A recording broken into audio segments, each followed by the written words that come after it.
Thank you, Gus Paul. The next speaker is Sinead Heming, who is Head of Data Products at Virgin Media O2, the entity that is the result of the merger of two of the largest UK companies with over 18,000 employees and 46 million UK customers. When their new Chief Data Officer was brought on in October 2020, his challenge to the organization was to find new ways to be disruptive, and Sinead jumped at the chance to contribute. She will be co-presenting with Richard He, Head of Data Services, on how their team of now over 130 people are creating data platforms and capabilities to help solve important business problems across the Virgin Media O2 enterprise.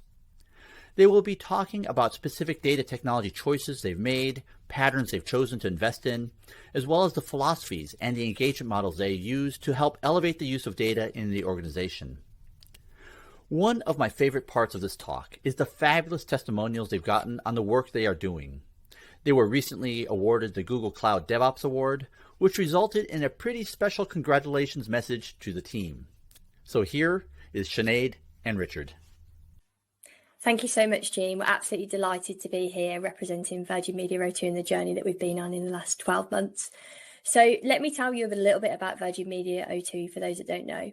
So we were born in 2021, combining the UK's largest mobile network with a broadband network offering the fastest speeds. Now, just because I mentioned 2021, don't think that's simple.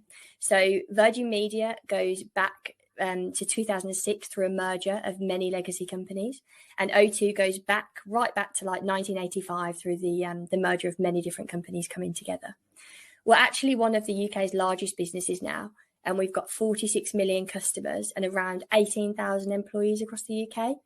And within our group that we're going to focus on today, we've got hundreds of technologists working with us and making the dream come true. Thanks a lot, Sinead. I'm Richard, and I look after the data platform and product engineering team in Virgin Media O2. So I've been here since May 2021, where we kind of started this amazing journey. Just a little bit more about myself. So myself has been spent maybe 15, 16 years, at least as a software engineer in the industry. Started with this on-prem, services, and then worked with different cloud providers. But in the last 5 years, I've been specifically focusing on helping large organizations or tech companies to transition into the Google Cloud space. That's been quite an amazing journey. And over to you, Sinead.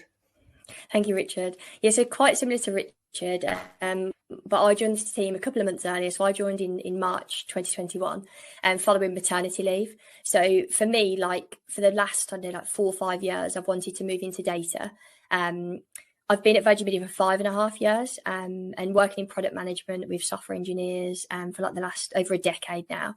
When I came back from mat leave, I was kind of looking for other things to do. And then an opportunity came up to basically set up a product management function within advanced analytics and data science, working on the Google Cloud platform.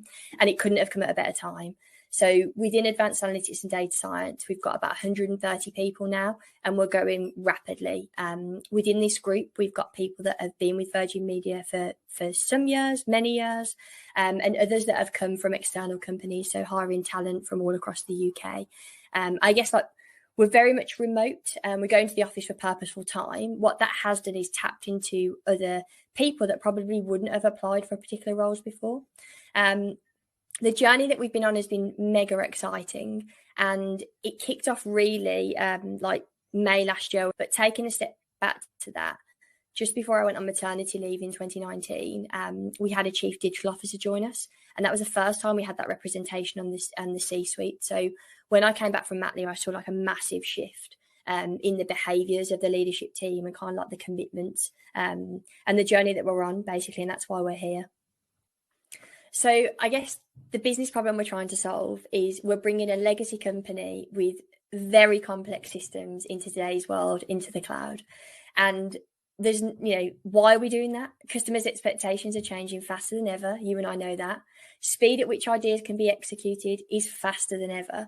Competition is in many places, and retaining and hiring the best talent is really, really hard. So there's just a couple of experiences that I wanted to share where we kind of use these as examples to kind of, inspire and encourage this kind of mindset where technology, speed and convenience can help us win and solve the jobs that we want to do seamlessly. If I think about this example, like Blockbuster massively could have seen what was going to happen in the future if they leveraged the data that they had available to them and actually took that seriously. So rather than using the data of like sales and be like, yeah, like we're doing great, people are still renting videos from us, they didn't look at other trends and opportunities to predict what was going to happen. And you only have to look at the streaming industry now. It's absolutely on fire, and not just Netflix there. You've obviously got Disney, Amazon, and many others playing in that space. Another example there would be like the music industry. So going from the right back to the cassette and flipping to side B, right through to the likes of Spotify now. We've got things at our fingertips. From a data perspective, I absolutely admire Spotify and what they're doing, using many different data products to build this wonderful product. And thinking about data products, like the recommendations. So if you do like the recommendations they give you, amazing. There's a little thing that they do there where if you skip the track before 30 seconds, they kind of learn. So that goes back into the machine learning model. And they just don't show Sinead something like that again. And then another example we kind of share often with people around the company to get them thinking about a technology and how it can do wonderful things is banking. And I think one thing that I've massively seen a shift in, you've obviously gone from like a physical bank through to telephone banking, through to digital only banking. The data and the insights that you can get now through the likes of Starling and Monzo is incredible. And you start to see legacy banks like NatWest coming through with those features, not quite as fast, but they do eventually get there. So that's kind of like a bit of a summary